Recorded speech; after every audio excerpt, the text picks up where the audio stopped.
en entendions parler depuis très longtemps. Qui des Canadiens et des Soviétiques étaient les meilleurs hockeyeurs? C'était la question que tous les fervents du hockey se posaient depuis plusieurs années, tout en croyant que nous étions les plus forts. Mais il fallait en faire la preuve. De négociation en négociation, la fiction devait devenir réalité. La série du siècle, la série Canada-Russie, devait avoir lieu du 2 au 28 septembre de l'année 1972. Après toute une série de tergiversations, après que tous les commentateurs sportifs eurent fait leurs pronostics, on dévoila enfin au public la liste de tous les joueurs professionnels qui composeraient l'équipe canadienne. Et cette liste, la voici. Devant les filets, Eddie Johnston, Ken Dryden et Tony Esposito. Les défenseurs, Jocelyn Guévremont, Brad Park, Guy Lapointe, Rod Sealing, Don Horry, Gary Bergman, Serge Chavard, Pat Stapleton, Bill White, Brian Glennie. Les ailiers, Yvon Cournoyer, Bill Goldsworthy, Rodrigue Gilbert, Wayne Cashman, Mickey Redmond, Dale Talon, Ron Ellis, Richard Martin, Dennis Hall, Jean-Paul Parizet, Frank et Pete Mahovlich, Paul Anderson et Vic Anfield. Les joueurs de centre, Red Berenson, Marcel Dionne, Stan Mikita, Gilbert Perrault, Phil Esposito, Jean Rattel et Bobby Clark. Tous ces joueurs sous l'habile direction de John Ferguson et Harry Sinden. Voilà la liste complète de ceux qui, dans quelques jours, feront honneur à notre pays. Lors du camp d'entraînement qui avait lieu à Toronto, j'ai eu le plaisir d'interviewer un Yvon Cournoyer très confiant. À ce moment, il fit les commentaires suivants. Oh, je crois que, spécialement aujourd'hui, c'est la 3e ou 4e journée du camp d'entraînement. Puis, on voit que les gars commencent à être en très bonne condition physique. Alors, quand on manque surtout 2 pratiques dernièrement, alors c'est assez difficile à revenir. On dit que Yvon Cournoyer pourrait avoir beaucoup de plaisir à jouer sur une patinoire qui est 12 pieds au moins de plus large que sur celle qu'il joue habituellement. Qu'est-ce qu'en pense Yvon Cournoyer? Eh bien, peut-être, mais comme on sait, toute patinoire qui est différente, il faut s'habituer à cette patinoire. Et ça va peut-être nous donner une chance, mais qu'on y aille en Suède pendant une semaine de temps. On se peut d'aller pratiquer et jouer 3 parties d'exhibition. Alors, peut-être ça va nous donner une chance de se familiariser avec les patinoires un peu plus grandes. Moi, je dis que les défenses, c'est eux autres qui vont avoir plus à travailler là-dessus, mais les gars comme Dennis Hall et moi-même et Gilbert Perrault, je crois qu'ils vont aimer beaucoup une grande patinoire. Pendant ce temps, à Montréal, l'équipe russe continuait son entraînement. Voici les commentaires de Jacques Plante. On se rend compte qu'ils sont ici surtout pour patiner, peut-être se délasser, mais il n'y a réellement pas de jeu impressionnant ce soir. Les joueurs de défense se font prendre hors position continuellement et oublient de couvrir leur arme en avant des filets. Les avants peuvent couper en plein milieu des 2 joueurs de défense assez facilement et se sont des échappés à 2 contre 1 et souvent à 2 contre aucun joueur de défense. Alors, si les Russes jouent comme ils le démontrent actuellement, ça ne sera pas un match, ce ne sera même pas une exhibition. Mais il ne faut pas s'en faire, c'est seulement une pratique et ça va être une différente équipe qu'on va voir. Malgré la grande confiance que les Canadiens ont en leur équipe, les Soviétiques ont aussi un honneur à sauvegarder. Que nous réserve la série Canada-Russie? Que valent les Soviétiques au hockey? Encore quelques heures, et nous pourrons en avoir une très bonne idée. La veille du premier match, le réseau Radio Mutuel faisait devant plus de 15 000 personnes la présentation de l'équipe canadienne à la place Ville-Marie. Ici, Émile Genet, je vous parle directement de la place Ville-Marie à Montréal. Une foule de gens ont accepté notre invitation de venir crier de vive voix leurs vœux de bonne chance aux joueurs de hockey représentant le Canada. Et si vous ne me croyez pas, voici ce que ça a l'air. Ensemble, bonne chance Canada. Voilà, ça s'adresse aux joueurs de hockey du Canada. Et je vous présente tout de suite les membres de l'équipe qui suivront les 2 équipes. Et vous donneront, les joueurs de hockey, vous donneront la description des joutes. D'abord, Jacques Moreau, que voici. Jacques Moreau, Guy Le Cavalier, qui s'occupera de donner la couleur. Jules Dumouchel aussi, qui donnera la couleur. Jean Béliveau, qui ne peut pas être ici, mais qui fera partie de l'équipe. Et le dernier, mais certes non le moindre, Réaume Rocky Brisebois, que voici. Il y a qu'une chose que je tiens à vous dire, c'est que la dernière fois que Radio Mutuelle à rassembler ses auditeurs ici et les amateurs de sport à la place Ville-Marie. C'était en novembre 70 pour souhaiter bonne chance aux Alouettes. Ils sont revenus avec la Coupe Grey. Et ensuite, Rocky Brisebois fit la présentation des joueurs de l'équipe canadienne. En voici un extrait. From the Detroit Red Wings, le numéro 24, Mickey Redmond. From the Chicago Blackhawks, number 10, Dennis Hull. Des Rangers de New York, le joueur de défense, numéro 5, Brad Park.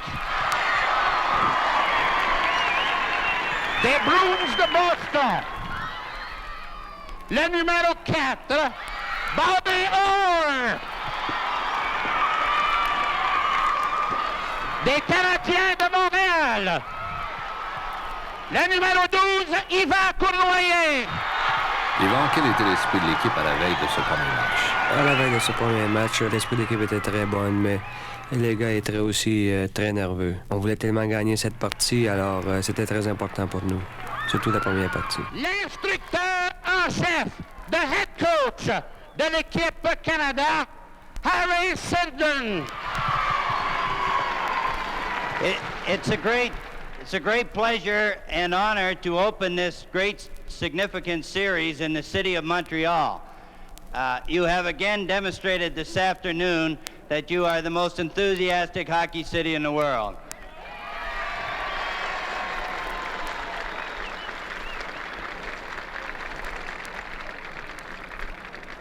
On behalf of the team, we're so very happy that the people of Montreal, Quebec, and Canada are behind us. We have a very difficult task ahead of us, but I think we got a pretty good chance. Thank you very much.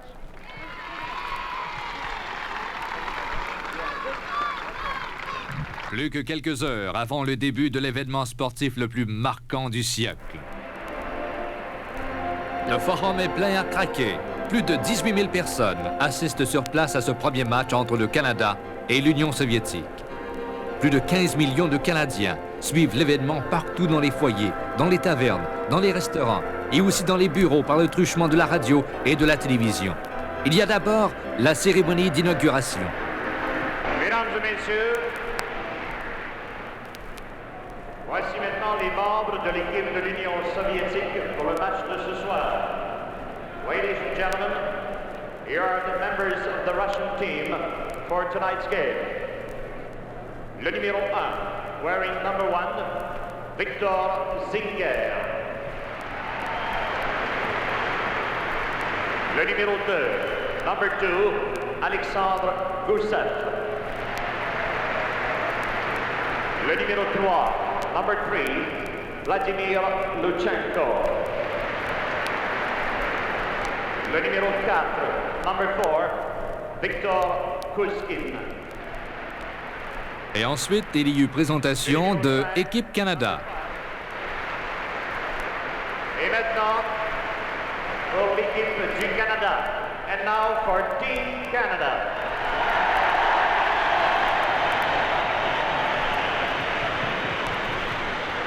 Portant le numéro 2, wearing number 2, Gary Bergman. Le numéro 5, number 5, Brad Park.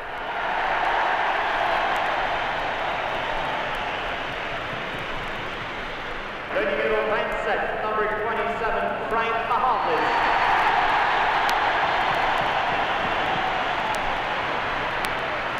Le numéro 28, number 28, Bobby Clark. Le numéro 29, number 29, Ken Dryden.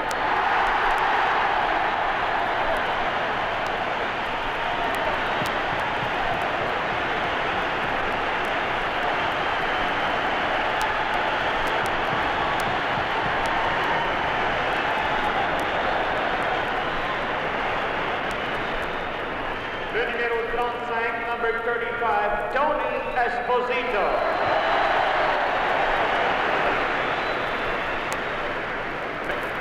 Maintenant, se joignant aux instructeurs, M. Giorgio Rogulski, représentant de la délégation soviétique, se joindra au Premier ministre du Canada, M. Pierre Elliott Trudeau, et M. Charles A., président de Hockey Canada.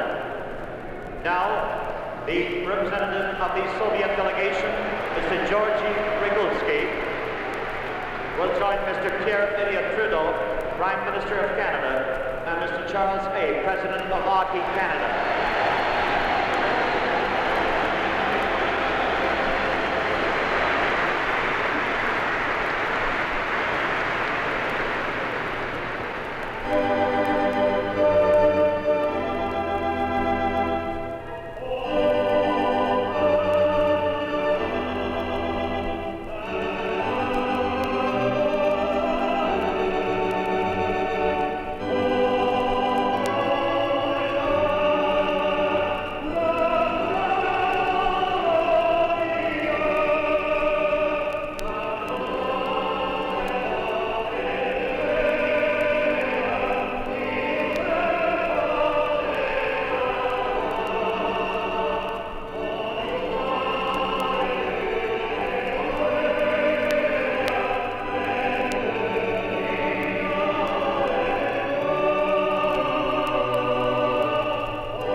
Et la rondelle est mise au jeu.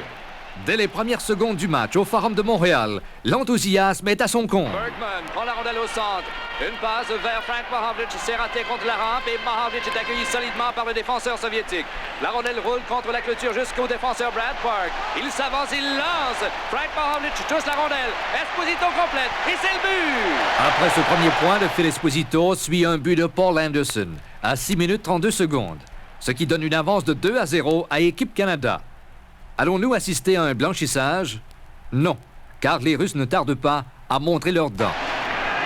Voilà, c'est la formation des Rangers. Ratel, Hatfield et Gilbert contre celui de Chadrin au centre, le numéro 19. Yakouchev, le numéro 15. Zimin, à nouveau venu à l'aile droite, le numéro 11. C'est le centre, Chadrin qui remet à Zimin.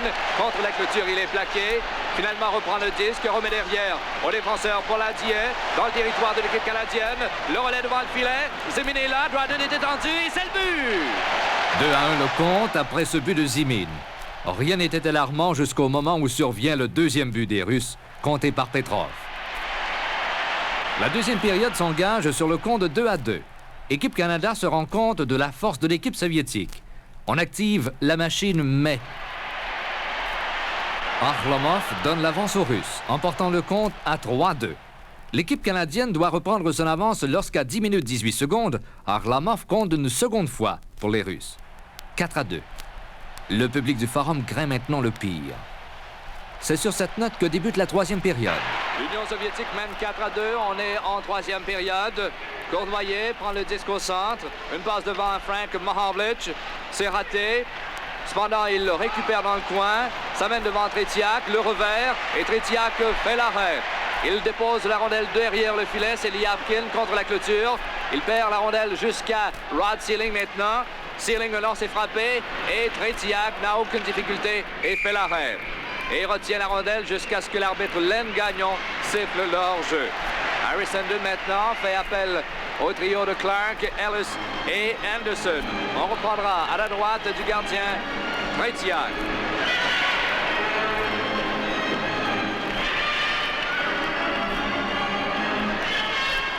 Bobby Clark s'empare de la rondelle. À la mise au jeu, derrière à Sealing. Sealing à Ellis et Anderson. Et il aperçoit seul devant le filet Bobby Clark. Il déjoue Tretiak et c'est le but!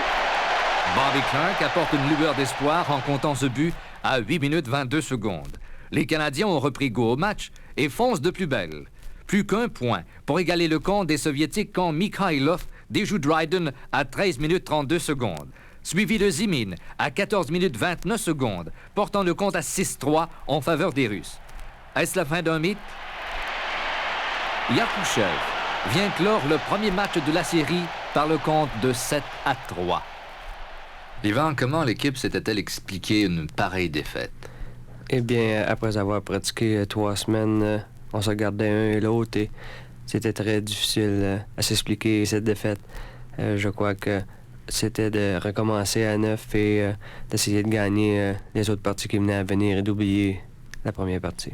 Le deuxième match de la série a lieu à Toronto. Équipe Canada a compris la leçon que les Soviétiques viennent de leur donner. Personne ne veut revivre l'humiliation subie à Montréal. Le flegmatisme fait place à la rudesse. Dès le coup de sifflet, le match s'engage entre les deux équipes, mais ce n'est que la deuxième période que Phil Esposito, déjouant Tretiak, soulève le Maple Leaf Garden d'enthousiasme. C'est 1-0 en faveur du Canada, et ça le restera jusqu'à la fin de la deuxième période. Dès le début de la troisième période, le Canada revient à la charge. L'équipe canadienne mène 1-0 et tente de concrétiser son avance. Le défenseur Luchenko de l'Union soviétique fait le dégagement. Brad Park derrière son filet. Il est en marche, aperçoit Cournoyer à l'aile. Lui fait une passe parfaite, c'est l'échappée de Cournoyer. Il est seul devant Tretiak. Et goal! Yvon Cournoyer augmente l'avance pour le Canada à 2-0.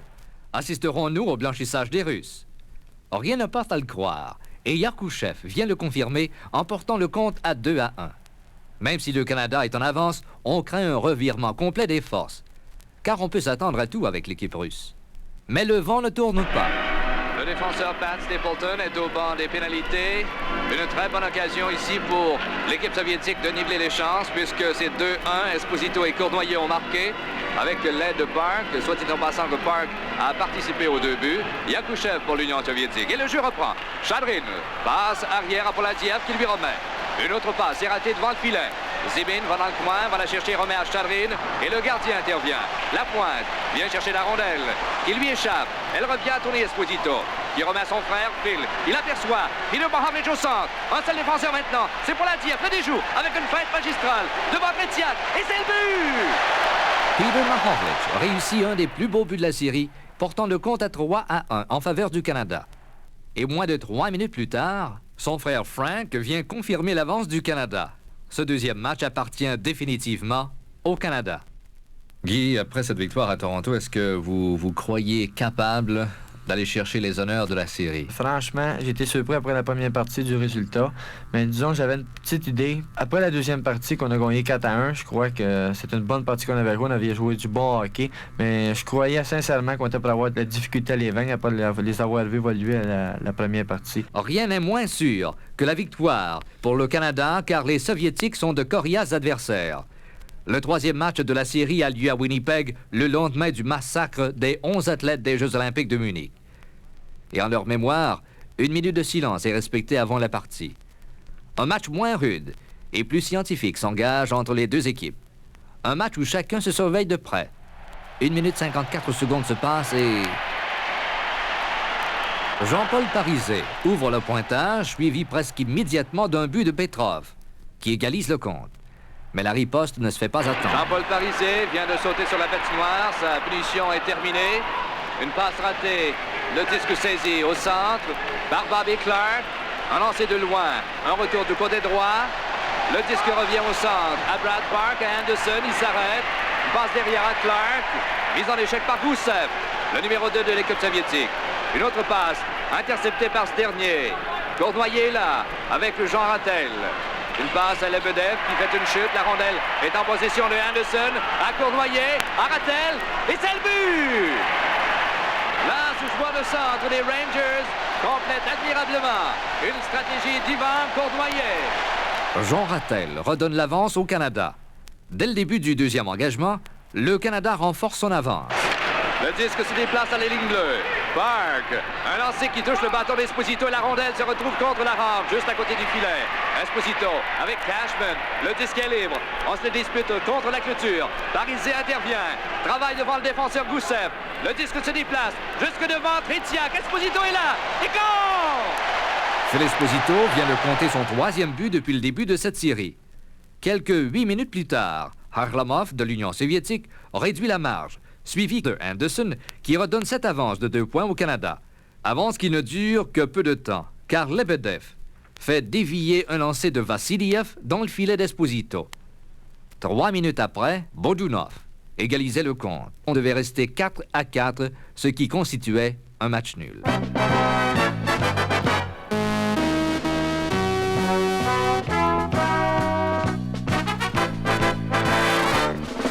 Mauvaise nouvelle. Harry Sinden convoque une conférence de presse éclair quelques minutes avant le match pour annoncer que Savard ne jouera pas à cause d'une blessure à la cheville. Lourde perte pour Équipe Canada. Serge, tu as été blessé. Est-ce que tu croyais que c'était la fin pour toi, la fin de cette série? Bien, pour répondre franchement, c'était définitivement la fin de la série pour moi. C'est seulement peut-être le grand laps de temps qu'il y a eu entre la dernière partie au Canada et la première en Russie qui a décidé que je pouvais revenir au jeu. Et la partie commence. Et le disque est pris par White devant Petrov qui a pu le reprendre à temps. Maintenant c'est Maltsev. Une passe interceptée par White, à nouveau le défenseur. L'attaque soviétique accuse un certain retard. Blinov, le numéro 9 à l'aile droite, en territoire canadien, à Petrov, à Lutchenko, à Mikhailov et compte! Mikhailov continue sa course vers la victoire, car à 7 minutes 29 secondes, il donne une avance de 2-0 aux Soviétiques. Le Canada est long à se dégourdir les jambes. Il faudra attendre la deuxième période pour voir le premier but du Canada dans ce match. Gilbert Perrault des Sabres de Buffalo, qui joue très bien depuis que Harry Sinden a eu confiance en lui. Ne joue pas du nord au centre, puis Anderson, toujours en possession du disque. Il s'avance devant Pétiak, et compte! Mais les Soviétiques ne se laissent pas abattre. À 6 minutes 37 secondes, Blinov reporte le compte à 3-1. À 10 minutes 14 secondes, la lumière s'allume derrière Tretiak. Esposito vient de loger la rondelle dans les filets, mais l'arbitre refuse le but. La foule est furieuse. 4 minutes plus tard, Vikulov porte le compte à 4-1 en faveur des Soviétiques.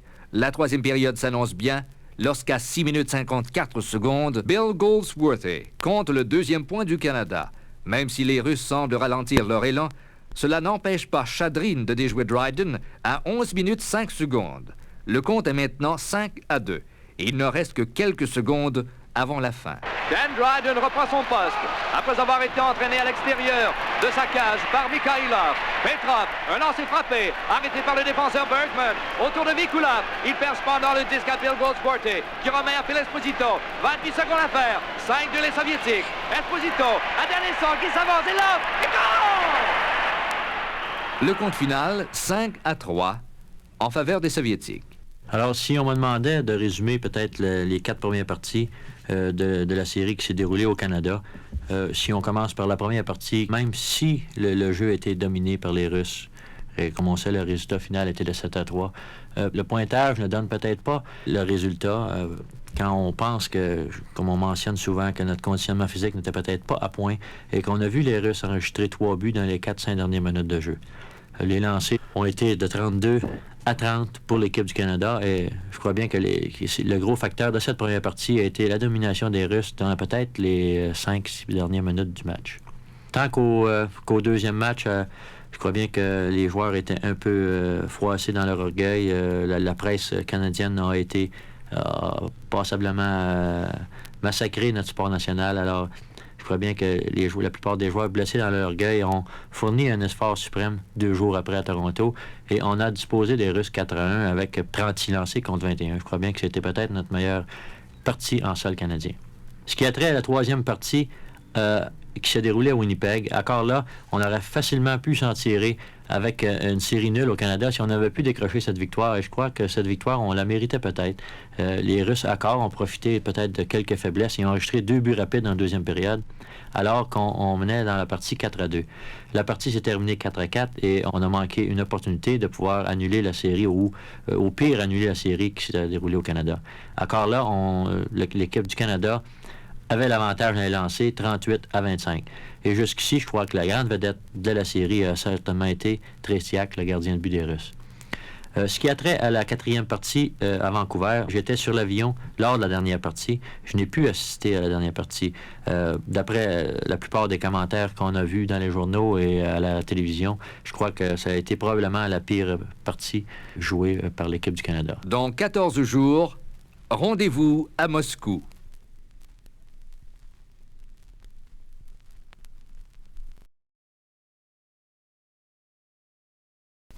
Ici le circuit bilatéral pour commentateur de la radio mutuelle Moscou-Canada.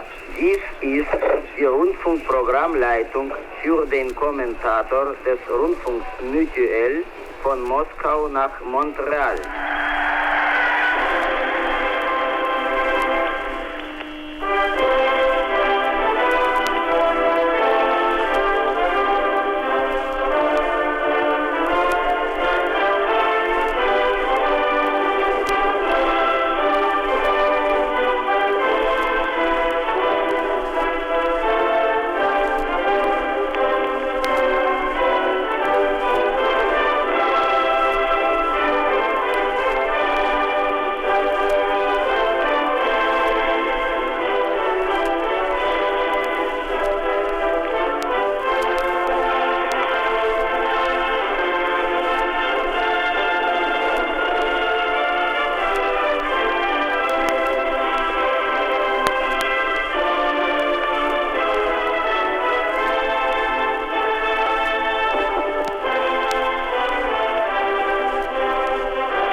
Nous sommes à Moscou et le climat est tendu au sein de l'équipe canadienne. Il reste 4 matchs à disputer. Les Russes ont déjà 2 parties de gagnées, tandis que les Canadiens n'en ont qu'une seule. De plus, le Canada arrive à Moscou entraînant derrière lui une très mauvaise presse à cause des matchs qu'il a disputés en Suède. Le 5e match est engagé. Dès les premières minutes de la joute, l'atmosphère est à son meilleur. Mais le premier but tarde à venir. Stapleton dans son territoire, enlève le disque à Blinov. Au centre, Perrault remet à Gilbert qui lui renvoie. Il est en territoire adverse. Devant le défenseur, il fait une fête. Du côté de Parisé, il lance et compte. Puis à 15h30, c'est le but de Jean-Paul Parisé. Le Canada mène 1-0 à la fin de cette première période. Les Russes se laisseraient-ils endormir de cette façon? Il semble que si, car le Canada prend une avance de 3-0 en deuxième période. Bobby Clark, Ron Ellis et Paul Anderson. Alors que le jeu est en mouvement, Guy Lapointe vient se joindre au groupe. Il remplace Bradford.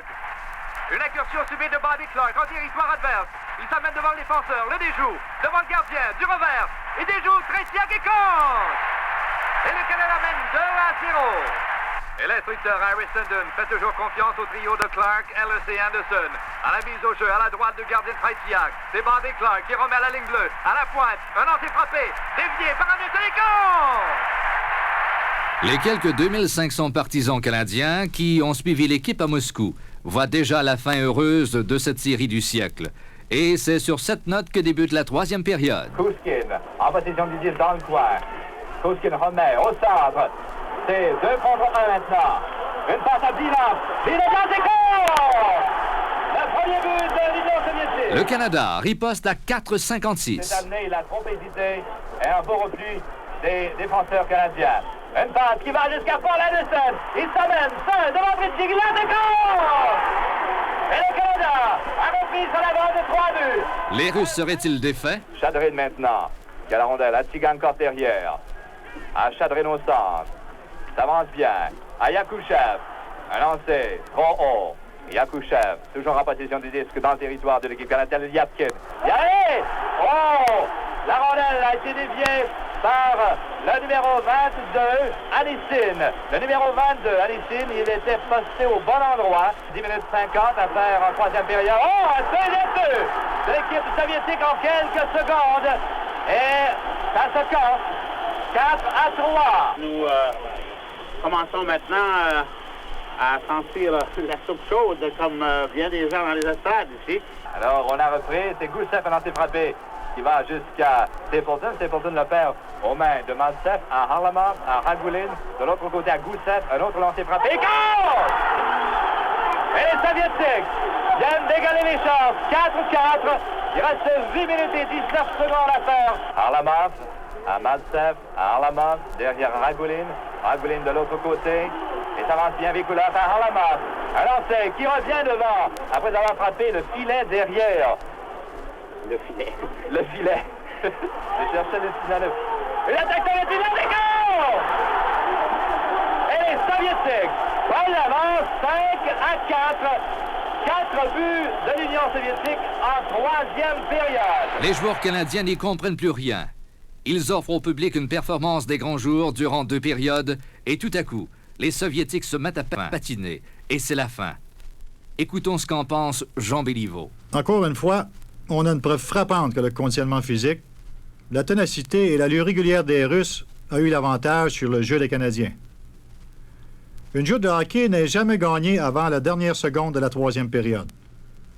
Les Russes ont maintenant 3 victoires, 1 défaite et 1 match nul. Nous n'avons qu'une victoire. Pour remporter la série, il nous faut gagner les 3 dernières parties. En première période de ce 6e match, ni les Russes ni les Canadiens n'ont réussi à déjouer le gardien de but adverse. Le jeu n'en est pas moins très excitant. Ce n'est qu'à la 2e période que la foule s'agite, car les Soviétiques ouvrent le pointage. Il s'adresse de l'autre côté, Yakushev, dangereusement dans le coin, passe devant, intercepté par Félix Esposito. La rondelle va jusqu'à Liapkin, à la défensive, puis à Yakushev. Et il perd aux mains de Savard. À la pointe, à Parizet, au centre, en territoire adverse. Et c'est Cournoyer. Alors c'est frappé qui est arrêté par Lutchenko. Lutchenko, une passe de l'autre côté, Yakushev, 2 contre 1. Et Yakushev devant. Et Dryden exécute l'arrêt. Et Dryden a poussé la rondelle dans le coin. Et c'est de l'autre côté, à Liapkin. Alors c'est Dennis Hull, conscient qu'il ne faut laisser aucune avance à l'équipe adverse, vient égaliser le compte à 5 minutes 13 secondes. Il faut maintenant prendre les devants dans le match. Derrière, et Cournoyer, un capteur de pas haut, et un beau racisme du défenseur là. C'est Cournoyer, ça va, haut. Et Parizet, ça passe complètement. Et un contre-attaque, Lebedev, devant le défenseur, Lebedev, il lance, et Dryden fait l'arrêt. À retour des Canadiens maintenant, c'est Berensen, une passe interceptée par Vassiliev. Si on est. Et la rondelle clé jusqu'à Stapleton qui la perd à son tour. Et puis, c'est Parizet à Berensen. Et Berensen fait l'arrêt. Vassiliev tente derrière son filet. Cournoyer à White, à Cournoyer, à Stapleton. Il lance, rate la cible. Berensen, c'est goal! Paul Anderson concrétise cette avance 15 secondes plus tard, emportant le compte à 3-1 en faveur du Canada. À 17 minutes 11, Alexander Yakushev déjoue Dryden et réduit l'avance du Canada à 1 point. Il reste évidemment la 3e période, mais aucun but n'y est compté, donnant ainsi une victoire de 3-2 au Canada. En ce qui concerne mes commentaires pour la 6e partie, disons j'avais une petite idée, peut-être l'impression, parce qu'il y a 2-3 ans, j'avais été joué pour l'équipe Canada. Il y avait un tournoi qu'on avait disputé justement en Russie. Je dois dire que les arbitres n'avaient pas été trop à l'auteur de la situation. Parce qu'on a gagné le tournoi, on a perdu une partie, je me rappelle bien, puis la majorité du temps, on jouait à la cour d'un homme. J'avais déjà parlé avant le début de la série en Russie à M. Senden, qu'on était pour avoir beaucoup de difficultés avec les arbitres. C'était le cas, disons, quand on était allé jouer là il y a 2-3 ans. Il ne reste plus que 2 matchs à disputer. Si le Canada perd celui-ci, la Russie sort gagnante de cette série. Si le Canada gagne, la victoire se décidera au dernier match, car chacune des équipes aura alors un nombre égal de victoires. De l'autre côté, ça va Anderson, à Esposito, il rate la cible. De l'autre côté, Brad Park avec Petrov. Anderson maintenant, Ellis dans le coin, Ellis devant, Esposito, là, c'est goal! Phil Esposito ouvre le pointage, mais Yakushev égalise à 10 minutes 17. 5 minutes plus tard, Petrov donne l'avance à la Russie, mais l'infatigable Phil Esposito ne l'entend pas ainsi. Esposito à Parizet, à Savard, virevolte sur les mains, devant Esposito, il lance, c'est goal! Esposito! Durant toute la 2e période, les 2 équipes se surveillent, attaque et contre-attaque, mais aucune d'elles ne prend l'avance. Le compte est égal, 2-2.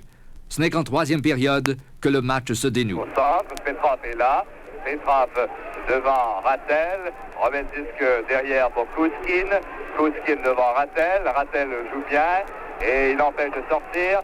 Gusev à son tour a reçu une passe de Kouskin qui a remis à Petrov. La rondelle revient à Rattel et il travaille Rattel ce soir. Et Rattel a poussé le disque derrière. Repris là par Gilbert, ça va bien. Il le passe à Rattel et la rondelle lui échappe. Devant, à Gilbert, il lance, et goal! Robin Gilbert! Il a reçu la deuxième à Rattel. Et c'est le troisième but de l'équipe canadienne. Maltsev de l'autre côté, devant ses fautes, une s'arrête. Une passe à Luchenko. Allez, Yapkin, devant. Et Esposito fait un autre brillant d'arrêt. Et les Yapkin. Et les Yapkin. Et les Yapkin. Et les Yapkin. Reçoit le disque, le passe à Luchenko, un lancer frappé, oh, il devait le faire, il s'arrête, passe le disque à l'autre côté à Maltsev, devant un goal! Yakouchev! Et Paul Anderson met un point final à la partie en donnant l'avance d'un point aux Canadiens. Savard, en possession du disque de l'autre côté, une passe en descendant à Paul Anderson, au centre, Anderson se mêle entre les deux défenseurs, la reprend, il l'a, c'est goal! Paul Anderson!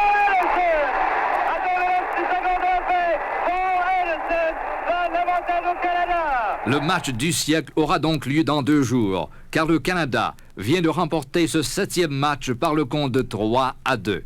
Eh bien, bien faire celui qui aurait pu prévoir ce que l'on vient de voir à Moscou, à savoir les Canadiens rebondir et, après une première défaite en terre soviétique, remporter 2 victoires consécutives et égaler les chances et conserver des chances de victoire dans cette série. Et je crois que la série qui est sur le point de prendre fin entre le Canada et la Russie, ben, à mon point de vue à moi, au point de vue intérêt dans le monde entier, ça vaut n'importe quelle série de la Coupe Stanley, mais je crois que le hockey, surtout chez nous, ne s'emportera que mieux. C'est aujourd'hui le 28 septembre. L'aréna Loujniki est remplie à craquer. Des millions de téléspectateurs et d'auditeurs sont à l'écoute. Revivons ensemble les faits saillants de ce désormais célèbre match du siècle. Une 5 à faire avant la fin de la pénalité à White et une 41 avant le retour de Pete Mahomet. En territoire soviétique, Yakouchev, ou plutôt canadien, Yakouchev. Dans le coin, devant Esposito, passe à Yakouchev à Luchenko, lance et frappé. Arrêté par Ryder, et Yakouchev lance et score. Alors, vous n'êtes jamais gagnant à jouer à coup de personnel contre ces soviétiques. Luchenko. Au numéro 18, Vikulov. Vikulov à Maltsev. Maltsev accueilli par Jean-Paul Parizet. Et il sera chassé. Jean-Paul Parizet chassé. Et comme on disait tout à l'heure, les arbitres n'en laissent pas passer. Et Parizet est exclu du match. Il a été renvoyé par un des arbitres. Parizet veut s'en prendre à l'arbitre. Il a été chassé du match. Liatkin, Luchenko et de l'autre côté, Mikhailov. Park à Ellis. Ellis devant, après Esposito, mais a perdu le contrôle de la rondelle devant le filet. Anderson à la pointe. Attaque passive Canada à Park. Il lance. Oh! Et goal! Vers Esposito! A compté son 6e but de la série. Avec l'aide de Park et Anderson. Luchenko, dans le coin. Il est devant Bergman, à Arlamov, à Tsigankov. Un lancer frappé qui rate la cible. Arlamov reprend le disque. Dans le coin, à Luchenko. Un lancer frappé. Luchenko! Et la rondelle est passée sous Dryden. Et n'a pas levé d'un pouce. Les Russes maintenant, 2-1. Maltsev. Dans son territoire, une longue passe pour Arlamov, interceptée par Bergman. Il semble que ce ne soit pas trop sérieux en ce qui concerne Arlamov, puisqu'il est revenu. Gilbert, maintenant Park, et c'est très décousu. Park à Rattel, à Park, il lance le goal! Park! Après 20 minutes de jeu, le compte est égal, 2-2. Clark derrière, à Serge Savard, à la pointe. Anderson qui la pousse à l'autre extrémité, reprise là par Vassiliev qui a dangereusement devant son filet. Anderson n'empêche de sortir. Anderson intercepté là par Alistin qui a remis à Yakushev devant la pointe. Il lance. Oh, la rondelle revient. Et compte Alistin. Van Rattel, passé derrière à Roderick Gilbert. Gilbert attend. Il est arrêté. Un lancé vers le but. Et White goal! Oh, White! Oh, c'est un jour ralenti. Gilbert a été l'artisan de ce but. White s'est amené à 10-32 le temps du but. Et la Pénésien, le lancer de Roderick Gilbert. On fera la mise au jeu maintenant à gauche de Ken Dryden avec un compte de 3-3 et 8 minutes et 21 secondes à faire en deuxième période. Vers Esposito avec Frank Marley. Oh! Yakushev goal!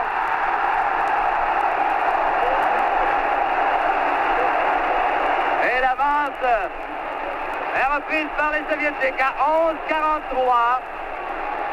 Quelques instants après la mise au jeu et le Canada devra à nouveau batailler pour niveler les chances. 52 secondes avant le retour de Pat Stapleton. Luchenko derrière. Pilo Maravlich est remplacé par Ronnie Ellis.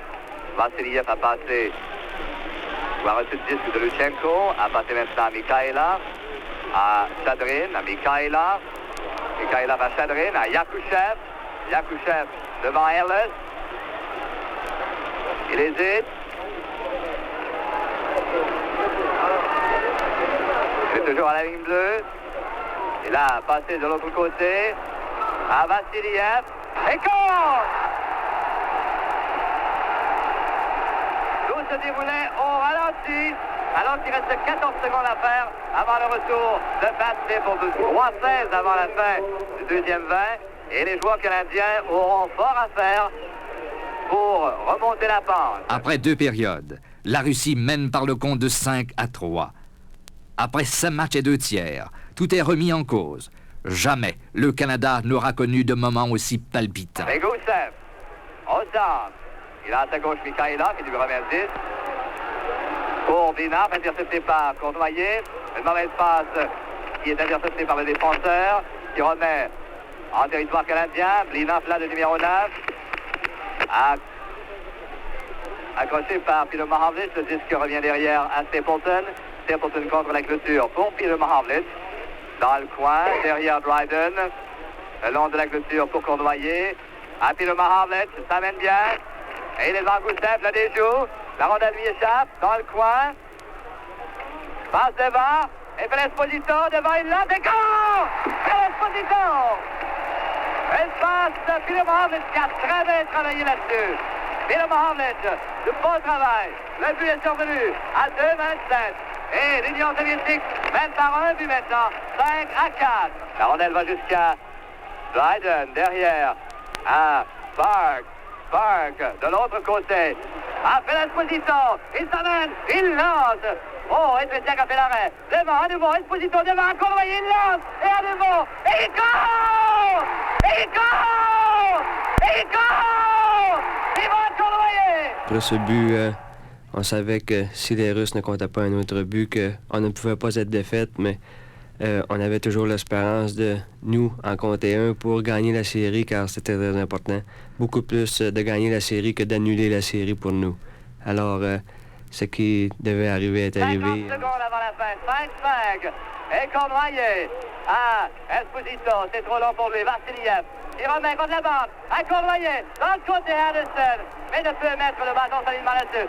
Et Anderson qui lance. Oh, il lance! Oh, Anderson! 34 secondes à faire. Oh, Anderson! Il reste 10 secondes. À Petrov, à Gusev, au centre. Il lance. Et la rondelle va contre la clôture. 3 secondes, 2 secondes. Et c'est la victoire!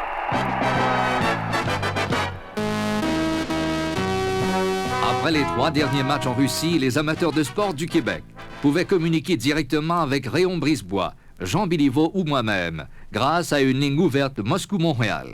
Écoutons ensemble quelques commentaires. On continue ici nos appels. Jean Béliveau, Rayon Brisebois à Moscou. Allez-y, allô Moscou. Oui? Est-ce qu'on va avoir une reprise entre les champions de la Ligue nationale et la Russie? Monsieur, je ne sais pas du tout ce qui va se passer dans les mois ou dans les années à venir. Je ne sais pas si on répétera cette série-là, si on fera jouer les champions de la Ligue nationale contre les champions du monde présumément amateurs ou contre l'équipe nationale de la Russie. Ça, ce sont des choses, monsieur, qui sont à être réglées. Moi, je ne suis pas dans le secret des yeux. Merci beaucoup. Ici, Moscou. Oui, allô? Je tiens à féliciter les Canadiens. Et on aimerait savoir qu'est-ce que M. Béliveau en pense des arbitres à ce match-ci. Qu'est-ce que Béliveau pense des arbitres dans ce match-ci? Oui. Je crois que les arbitres ont fait de très bel ouvrage. Au début d'une partie aussi importante, lorsque le jeu est serré, ils ont appelé des infractions qui devaient être appelées. Je crois que pour deux arbitres, à la vitesse que cette dispute s'ajoute, ils ont fait de très bel ouvrage. Allô, ici Moscou. Allô, M. Brisebois? Moi-même. J'ai suivi la série à votre poste, à votre réseau mutuel, et puis j'ai aimé bien ça. Puis je vous fais des félicitations. À présent, j'aimerais savoir, est-ce que le club de la Tchécoslovaquie est de même force que celui de la Russie? Écoutez, monsieur, on n'a pas vu l'équipe nationale de la Tchécoslovaquie cette année, mais il y a une chose qu'on peut vous dire, c'est que lors du dernier tournoi présumément mondial, présumément amateur, dois-je dire, pour le championnat mondial, les Tchèques ont battu les Russes. Et ça arrive assez souvent à l'équipe tchécoslovaque d'avoir raison des Russes. Alors, on peut en déduire, à la lumière des matchs antérieurs en ces derniers... Personnellement, Serge, quelle grande leçon as-tu tiré de cette série? Bien, il y a certainement une grande leçon à soutirer, peut-être 2-3 points à souligner. C'est probablement, je dirais qu'on a peut-être sous-estimé l'équipe russe de 50 %. Donc, c'est déjà une bonne leçon de jamais sous-estimer son adversaire. Guy, on sait que tu as déjà affronté les Russes il y a quelques années, au temps où tu étais junior. Est-ce que tu croyais vraiment que les Russes, lors de cette présente série, allaient fournir un tel rendement? Je dois dire que je m'attendais beaucoup à ce qu'ils s'améliorent parce que il y a 3 ans, j'avais été impressionné par leur jeu de position ainsi que leur jeu de passe. Ce qui m'a impressionné beaucoup sur eux autres, c'est la manière de manier la rondelle, comment il s'était amélioré ainsi que de patiner. Définitivement, je croyais qu'au bout de 3 ans, qu'il était pour avoir un certain changement. Puis je crois que je ne m'ai pas trompé. D'après le résultat de la série, on a vu qu'il y avait un changement qui était prêt pour nous rencontrer. Yvan, on sait que le système de la Ligue nationale demande 3 officiels, un arbitre et 2 juges de ligne. Les arbitres en Russie étaient au nombre de 2. Est-ce que le travail a été adéquat selon toi? Est-ce que ça laissait à désirer? Sans aucun doute que 2 arbitres laissent à désirer. Des fois, on a des difficultés avec 3 arbitres. Alors, 3 arbitres, c'est ce qu'il faut pour arbitrer une partie de hockey. Si on te ferait demain matin de prendre part à une autre série semblable, est-ce que tu l'accepterais tout de suite? Sûrement. Pour moi, ce fut une grande joie d'avoir été sélectionné premièrement sur l'équipe du Canada. Et si une autre série survenait, je crois bien que je ne pourrais pas refuser si j'étais naturellement choisi. Il y a certainement des conséquences si on regarde le classement actuellement. Tous ceux qui ont participé à la série Canada-Russie, je crois bien qu'il y a eu une relâche sur la plupart de ces joueurs-là si on regarde leur performance de l'an dernier, leur performance cette année. Est-ce que cette série pourrait être organisée, installée au mois de janvier, par exemple? Le meilleur moment, ce sera au mois de janvier, sans aucun doute, parce qu'au commencement de la saison, c'est trop tôt. Et à la fin de la saison, après les séries de la Coupe Stanley, on est trop épuisé. Alors, le meilleur moment, ce serait au mois de janvier. C'est pour moi un très grand honneur de faire la conclusion de ce document sonore sur la série du siècle. J'ai moi-même assisté aux 4 derniers matchs disputés en Russie en tant que membre de l'équipe de radiodiffusion française. Je crois que cette série sera bénéfique à court et à long terme pour les 2 équipes qui étaient en cause. Elle aura aussi été très profitable pour nos hockeyeurs de demain. Déjà, les dirigeants des équipes ont tout mis en œuvre pour assurer à leurs joueurs un meilleur conditionnement physique.